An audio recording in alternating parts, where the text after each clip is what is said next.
ഇനി എൻ്റെ യാത്രയിലേക്കാണ്. ഈ ഹിറ്റ്ലറുടെ തടവറകൾ അധികം ആരും കണ്ടിട്ടുണ്ടാവില്ല അല്ലേ? ആ ഒരു തടവറയ്ക്കുള്ളിലൂടെയുള്ള ഒരു കാഴ്ച കാണാം ഇനി. സാജിത്ത് തൃശ്ശൂരിൽ നിന്ന്.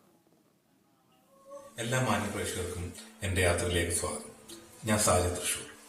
ചില യാത്രകൾ നമ്മളെ സന്തോഷിപ്പിക്കുകയും ചില യാത്രകൾ നമ്മളെ ദുഃഖിപ്പിക്കുകയും അതോടൊപ്പം തന്നെ ചിന്തിപ്പിക്കുകയും ചെയ്യും. ഹിറ്റ്ലർ വംശീയതയുടെയും അമിത ദേശീയതയുടെയും പേരിൽ ലക്ഷക്കണക്കിന് ആളുകളെ ചുട്ടരിച്ചു വന്ന ഹിറ്റ്ലർ ആദ്യം പണി കഴിപ്പിച്ച ദക്കാവ് കോൺസെൻട്രേഷൻ ക്യാമ്പിലേക്കാണ് ഇന്നത്തെ എൻ്റെ യാത്ര.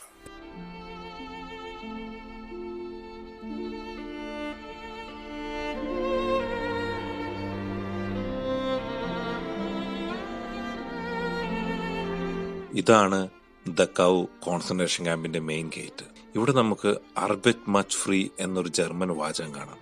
ജോലി ചെയ്താൽ നിങ്ങളെ സ്വതന്ത്രരാക്കും എന്നാണ് അതിന്റെ അർത്ഥം. ഇത് കണ്ടിട്ടും ഇത് വിശ്വസിച്ചിട്ടായിരിക്കാം ഓരോ പ്രിസണേഴ്സും ഈ ക്യാമ്പിലെത്തിയത്.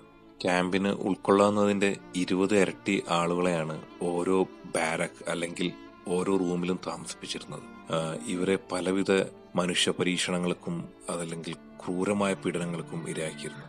ഹിറ്റ്ലർ അധികാരത്തിന് വന്നതിന് ശേഷം ആദ്യമായി പണി കഴിപ്പിച്ച കോൺസെൻട്രേഷൻ ക്യാമ്പാണ് ദക്കാവിലെ ഈ കോൺസെൻട്രേഷൻ ക്യാമ്പ്. മറ്റുള്ള പ്രധാനപ്പെട്ട ക്യാമ്പുകളിൽ ജോലിക്ക് പോയിരുന്ന ആളുകളെ ഗ്യാസ് ചേംബർ എങ്ങനെ പ്രവർത്തിപ്പിക്കണമെന്നും ആളുകളെ എങ്ങനെ ചുട്ടരിക്കണമെന്നും ട്രെയിനിങ് നൽകിയിരുന്നത് ഈ ക്യാമ്പിൽ വെച്ചായിരുന്നു. കൊല്ലാൻ ഉദ്ദേശിച്ച ആളുകളെ കൂട്ടമായി നിർത്തി നിങ്ങളെല്ലാം അണുവിമുക്തരാക്കാൻ പോകുകയാണ് എന്ന് വിശ്വസിപ്പിച്ച് ആണ് ഈ ഗ്യാസ് ചേംബറിൽ കയറ്റിയിരുന്നത്.